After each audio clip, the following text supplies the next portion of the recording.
Hello. Today I'm joined by Leo from Para Bellum Games, and we're going to be taking a look at the initial steps, Milestone One, in building a Spires force for Conquest. So it's a pleasure to talk to you, finally. Thank you for having me. I mean, it's great to get to meet you, and great that we're going to be building Aspires Force together. It's going to be really fun. We have a lot of really cool things to build. Yeah, well, I'm certainly looking forward to it. When the opportunity came for us to divvy up the forces, I was very keen on getting my hands on the Spires because they're not your average fantasy trope of an army or a nation. So, do you want to give us a bit of a background about the Spires themselves? Yeah, well, the Spires is our analog for elves, and that's actually something that surprises a lot of people. This is our take on the elf faction. So the Spires themselves are a faction that rather than fighting themselves, they bioengineer their forces. They're all about into this biomancy and pheromancy. One being the nature of the science of shaping form, whilst the Mhm. other, the latter, is the science of controlling behavior. So the Spires are these, let's say, scientist faction that has the capacity to shape form, to shape life as they see fit. However, they are very few themselves, right? And Mhm. they are also immortal. And what happens is that they have a very weird and very interesting take on life. So rather than fighting their own wars, what they do is that they bioengineer their own soldiers. They grow drones in vats and then brood drones and all these cool clones and build this fleshy machines, such like the Sure. Avatara, that they send to war rather than fighting themselves. Very rarely you're gonna see an actual spire in the battlefield. Many times, if they're there, they would be more on the commanding role Mhm. that you would see a biomancer or a ferromancer, but they're not. They're not the kind of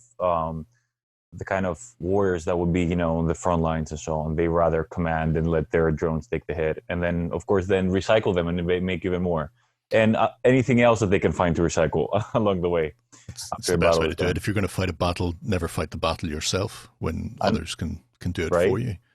But yeah, they're very corporate in their logic. Like Mhm. everything takes place in terms of profit versus risk. They're very and they're very direct in their approach, and they're very calculative in the way that they do things. And them being immortal gives them a very different understanding, like we said before, when it comes to matters of life, about their drones and in general. Okay. There's actually a really interesting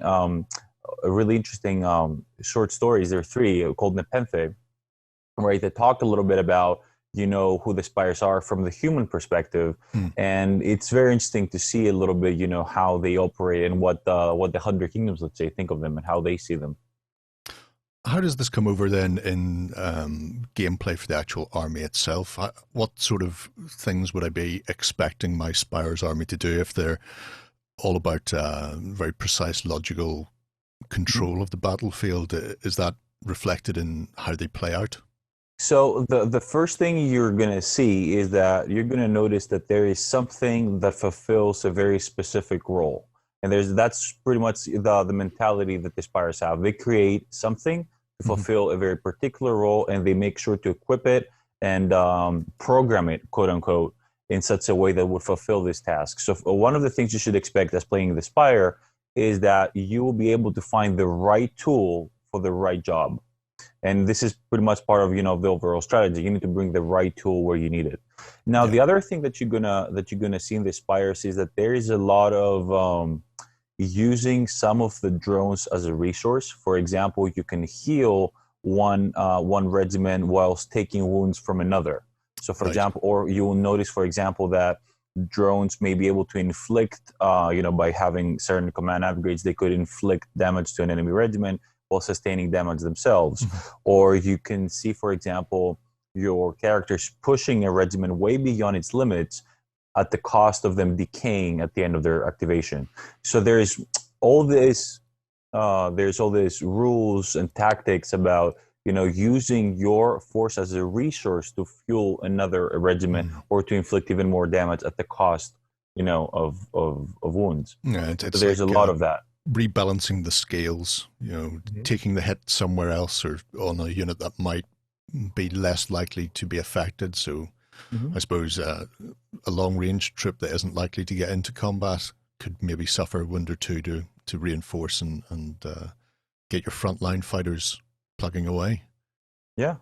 Yeah, there's a lot of that. There's a lot of this fine tuning and a lot of these, you know, transferring. Like one of the spells is one of the not entirely spells. We call them biomancies and pheromancies. To other factions, they could seem as if they're magic, quote unquote, but it just uses their own take, the Spire take on that. One is literally harvest essence, where you know what was the regiment destroys models. You know, they can regain wounds back. They almost like recycle the biomass that they're capturing throughout the battle. So there's a lot of that. There's a lot of good combos and tactics around that. Delightful.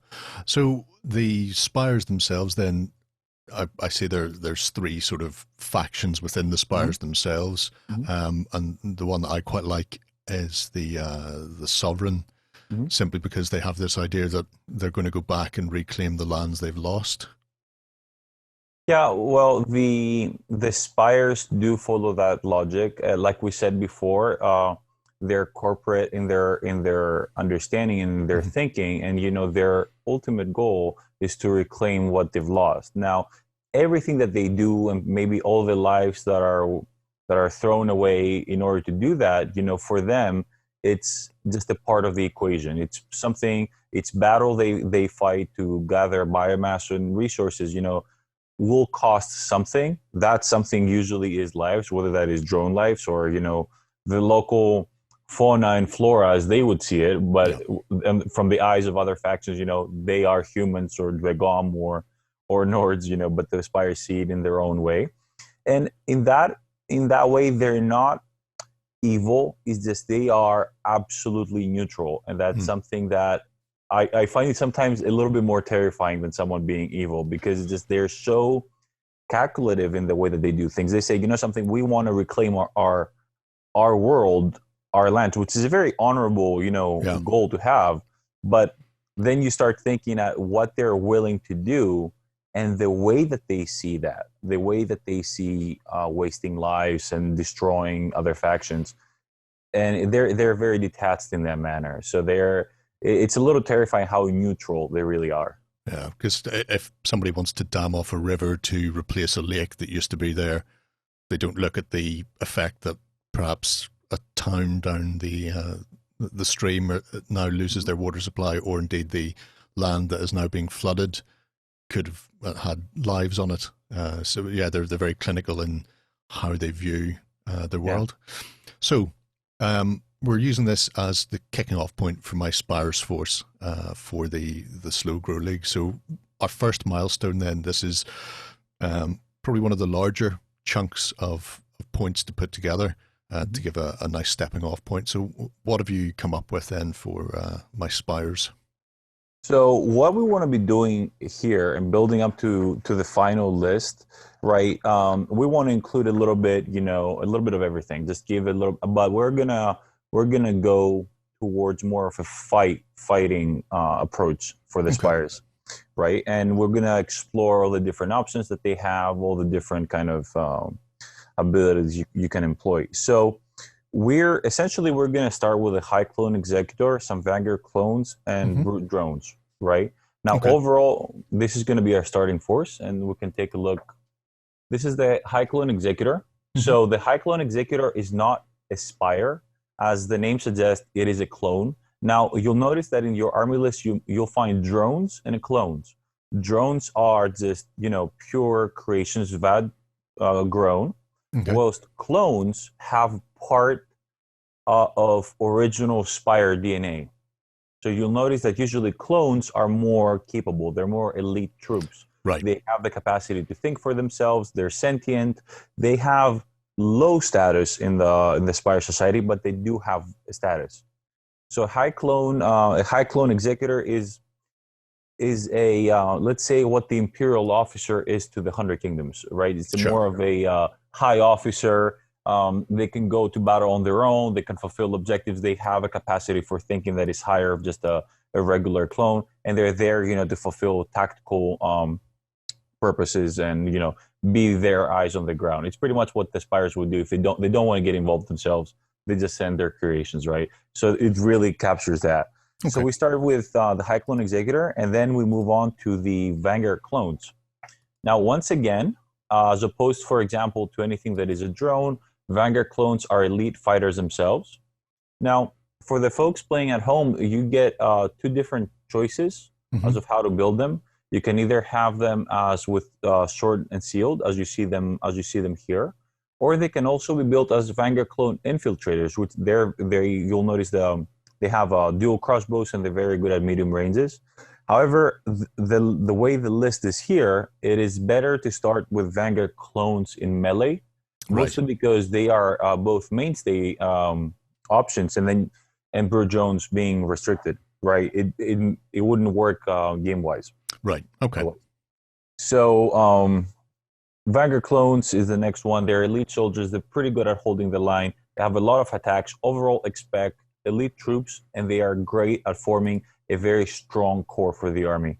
And exactly because they're quite resilient, this is why we've opted to have them at two smaller regiments rather than combining them to one larger one. Of course, you can try either or, and you can see how you like them. But as we move on, we're gonna see larger regiments as well.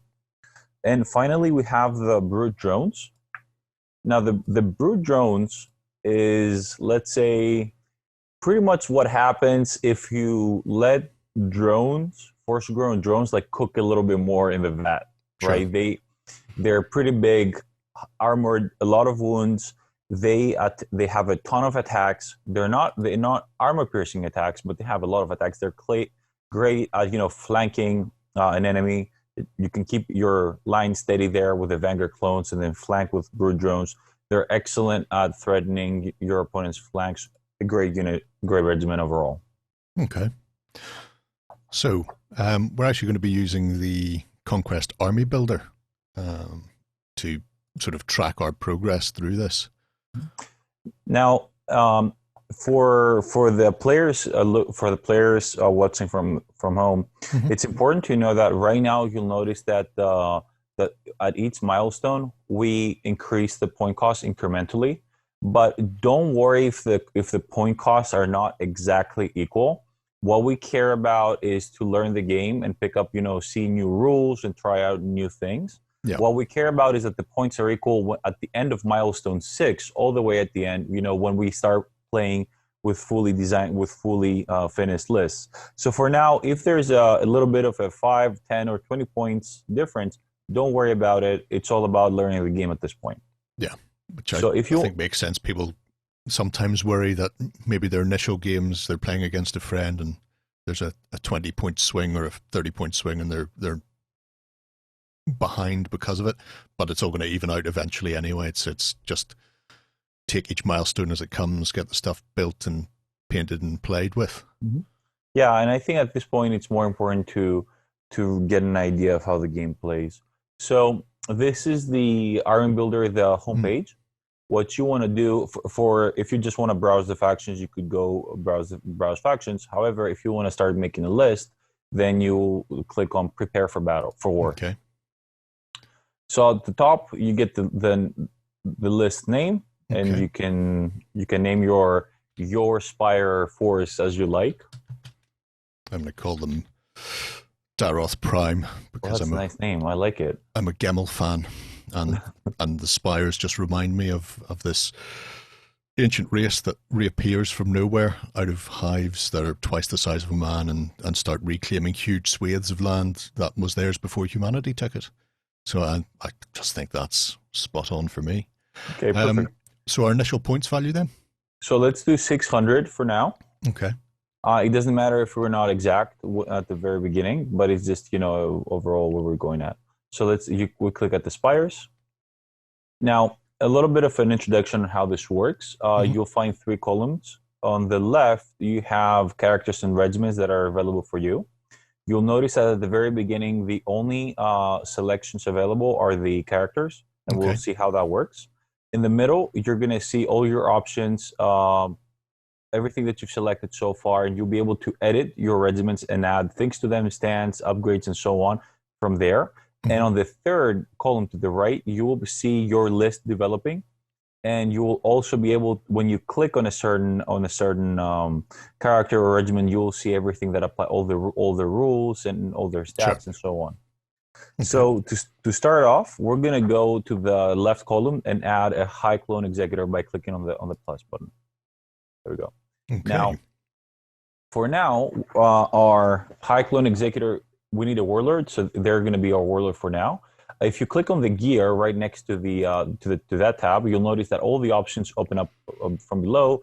You can choose tactics, you can choose mutations, and so on. But for now, we're just going to stick to just making it a warlord. Okay. Now, for gamers looking at this video right now, by the time you see this, or a little bit as the slow grow progresses, you will notice that there are going to be some additional options. There are going to be some retinues. There are going to be some other things that you'll be able to choose from. For new players, I suggest to first try the game out without it, as we go a little bit into the more advanced rules. For more experienced gamers, feel free to follow whatever kind of list you like and whatever kind of builds you want, and you feel free to experiment with the new rules that you're going to find at that point. Great stuff. So we click on the gear again. Okay. Perfect. And then you'll notice that, first of all, a little crown has came up right next to the name, to the High Clone Executor. So that signifies that it's the warlord. Right. And right to the left, you'll notice a small icon with three people. So if you click that, you'll notice that the selections on the left column have changed. And now you can select everything that is available to the High Clone Executor's warband. Okay. Right? So we can go ahead and add 2 small regiments of Vanguard clones. And this is where you were saying there are options in the box, but exactly, you'll notice the clones are mainstay. Exactly. So the way the way a list is made, a warband is created, is that every character can select up to 4 regiments to join their warband. However, for every restricted regiment, we need 1 mainstay. And we're going to see how that would be a bit of a problem if you start with infiltrators right now. Yeah. So now we have 2 mainstays, and then you can go ahead and add a brood drone regiment. Okay. So the brood drone is at the top. There we go. Hiding from me by being alphabetical. My inability to use the alphabet. Yeah. So this brings us to 585 points. Now, you notice that if you were to include 1 Vanguard Clone Infiltrator regiment, then you would have 2 restricted and only 1 mainstay. Whereas we need at least 1 mainstay for every restricted. For each unit, yeah. However, if you're planning on developing the list further, and then bringing a balance between that, once again, don't worry about, including whatever you like. If they and at this point, it's really about understanding what every different regiment does. So don't worry about too much. 600 points is not at the point that Conquest plays at its fullest. So it's fine if you bend the rules a little bit at this point just to learn the game, right? Okay. Sounds like a winner to me. So I have a quick question. I could combine the Vanguard clones into 1 larger unit. That's right. So and still cover the restrictions. That's right. So, for example, let me tell you, if you go, you'll notice that every regiment has, first of all, it has a line to the left that connects it to the character that they're attached to. And you notice how in the right column you get all the information about how you've developed your list so far. And also, on the middle column, if you click on the gear right next to a regiment, doesn't matter which one, then you'll notice that you get all of their upgrades that they can take, and also you can increase the amount of stands, right? So, for example, if you wanted to combine the 2 regiments, then you would set 1 regiment to have 6 stands, and then you would just delete the other. Yeah. It is screaming at me I've exceeded the points cost, but that's all right. So just do this. And then we can go ahead, remove him. And you're back to the same points. Yeah. Okay. Yeah, feel free to experiment with the different builds, whether you want to split it into two or use one. They're quite reliable troops, so you're not going to have a lot of trouble, with smaller regiments. And later on, they become really good because they also have evasion, which is a kind of defense that cannot be altered with cleave or armor piercing, and that makes them, at the very least, if you're fighting against Steel Legion or Household Guard, and all the Dragon Slayers, all the things you might be finding against you, they're pretty solid and very reliable to hold the line. Which all sounds excellent to me. There are a few points left over. Would you suggest upgrading? Because I see there are a couple of upgrades available for the clones. Yeah, well, feel free to experiment with the upgrades as you like. Don't worry too much if it doesn't add up exactly. The High Clone Executor has some mutations that you could try out. For example, to add a little bit of an oomph to the character. So, for example, if you would play with with Vanguard Clone Infiltrators, then Fire in Advance would be interesting. If you just want to try out something more simple, you could go with Fury. Fury is a draw event essentially that allows you to strike with an additional attack per stand. Right. So, including the character stand, that will be four additional attacks. It's really good because it's almost as two extra models are attacking. Sure. So there's a lot of good things. There's Venom, which is really good. You do more damage, when you're fighting, especially for duels. The High Clone Executor is pretty good at fighting. Now, I'm not saying I'm particularly worried about Warren and his love of shiny metal horses, but I'm almost certain he will have them. Would there be any that you would suggest I should possibly think about taking? About taking against Warren? Yeah. You mean in terms of upgrades? Yeah. I think that you can put a lot of pressure on his characters with Venom, because what happens is the way the 100 Kingdoms play, they play with a lot of synergies, and one of the combos that Warren is going to be playing at the later stages of the game is there's going to be a big block of Household Guard with a Noble Lord in there, providing them with additional bonuses, right? And being able to press that character and fight that character, in combat, is going to help you a lot. Later on, you'll see we're going to make a really sweet combination with Mimetic Assassin, who's all about, hunting down characters that you're going to love. But I have to warn you, I've given everyone a trump card. Everyone has, this has a tactic to fight against everyone. For example, Warren will try to do Earth to Mud to one of your regiments, which means that you cannot charge as your first action, which means you cannot charge an attack, and that's going to be very difficult sometimes to deal the kind of damage you're looking for. So everyone's going to have that edge. No sneaky maneuvers for one side over the other. I've had a lot of fun making these lists, giving everyone little aces on everyone's sleeves. Yeah. So I think the last thing to have a look at before we leave the army builder is some of the options or some of the bits you can do with it if you are experimenting at home. Yeah. So beyond the actual intricacies of building your force, you do get some additional options here with it. One of the things you'll see is that underneath the point cost, there are three different options. The first one is that you can get a shareable text. Now, if you want to share your army list for a tournament or for social media, this is optimized for that. It gives you all the information that a tournament organizer would need. It's very easily legible on social media.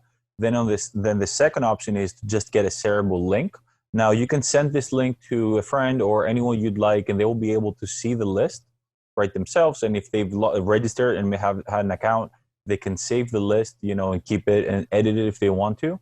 And the last option is to export the list to a PDF, and you export it in a printer-friendly way. You get all the stats, you get the upgrades, pretty much whatever you see on the third column, you can have it as a PDF, right? It's really it helps you a lot. You see what kind of stands each regiment has, whether there is infantry, brute, or cavalry. It's very easy to distinguish. Sure. All the special rules and everything you need in a nice, structured way.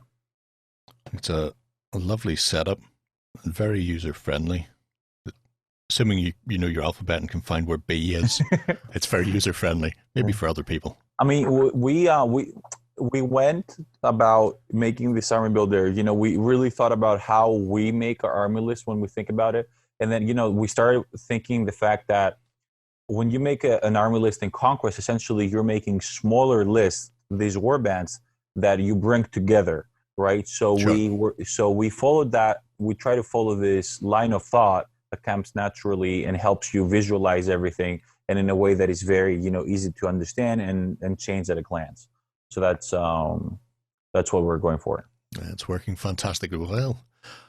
I have some models to build and prepare for Milestone 2, I suppose. It's been a pleasure talking to you, Leo. I'll speak to you again soon. Well, folks, if you're keen on knowing more about Conquest Milestone 1, jump in below, click on the links, and build along with us. And we'll see you again soon. Go ahead and check out our other content on screen now. And while you're at it, why not hit subscribe and remember to ding our dong. Go on, you know you want to click it. Go on.